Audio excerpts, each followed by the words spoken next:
A slow-moving tropical low in the middle of Australia has delivered some record-breaking rain to parts of the Barkly Tablelands and the Red Centre.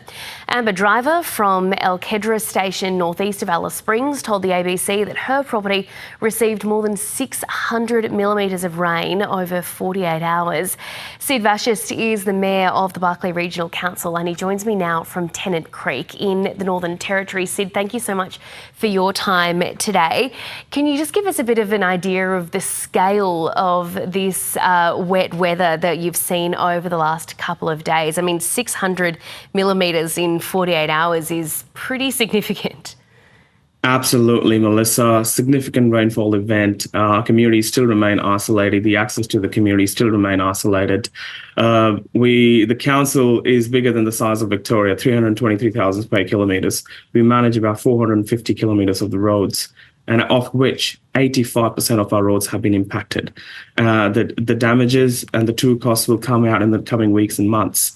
Our communities are very well looked after by the Emergency Operations Centre. The Southern Command is doing an incredible job in supporting our communities, but our communities still remain isolated, and there's been a lot of rain. Yeah, absolutely. Has anyone had to be evacuated, or have you had any sort of concerning calls from people in those communities that are isolated? Council's getting a phenomenal amount of calls, and we are redirecting the calls as needed. One of our outstations in our region is called Murray Downs, and Murray Downs had voluntary evacuation where the Emergency Operations Centre has evacuated about 42 individuals from that outstation. 6 chose to remain in the community and they stay there. There's a water boil alert for that particular outstation, so please boil your water, and if it's safe, we'll encourage you to evacuate the community or listen to the experts. What does this mean for, freight and food drops and those sorts of things? Obviously, as you said, 85% of the roads have been impacted. What is the level of need for some of those communities that have been cut off in terms of getting access to safe food and clean drinking water? It's a basic necessity, Melissa. If it was Melbourne or down south, this would have been declared a natural disaster already. We keep calling it an event. Councils, we are locked in until it's not classified and declared a natural disaster. We do not have access to disaster recovery funds from the Commonwealth. So I urge the Northern Territory government to listen and please assess, do the thresholds necessary to deem that whether you think it's a natural disaster or not, because I do. I know the public infrastructure the council manages, and I know the damage and the cost it's costing our council, which is seriously, we live in a region which is, we don't have enough money. Our region has serious underinvestment for over a decade, if not longer, for the councils, so it's a real issue.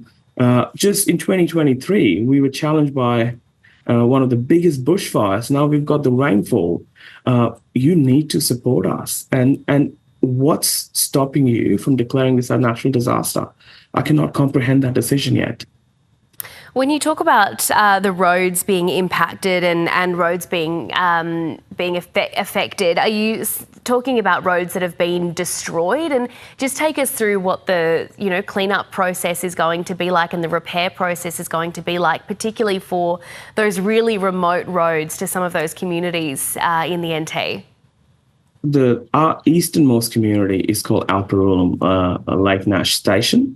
They have seen a rainfall up to 600 millimetres in that area. Our community, there's been water pooling on the roads for more than 3 to 4 days. It has impacted the road base. The roads are getting washed out. There's communities called Canteen Creek and Epanara in the southeast region also, with an access track with a Kurundi causeway. That causeway has been reported by the station. There's been a metre-wide holes and the road's been washed out. So the true damages to our public infrastructure will be worked out in a week or longer, Melissa. But our unsealed roads are the biggest. That sits around 360 k's of unsealed roads, and they've all been damaged. Some of these roads will be washed out, and we need to send the graders. We need to put the blade down and get the roads done, and we can only do so when it stops raining and it's safe to drive. And the actual costs will come in the coming weeks and months. Absolutely, a big job ahead, no doubt. Sid, obviously flooding happens every wet season in the Northern Territory, but how does this flooding event compare to previous years for you and your community?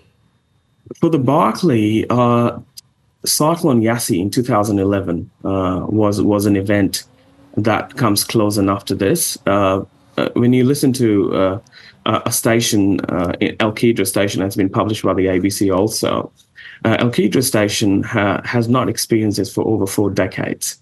And they've lost it all, unfortunately. My thoughts go out to the management, and I hope everyone's safe. You know, these are issues where community safety infrastructure for our region is. We don't even have a weather radar. That's managed by BOM, Bureau of Meteorology.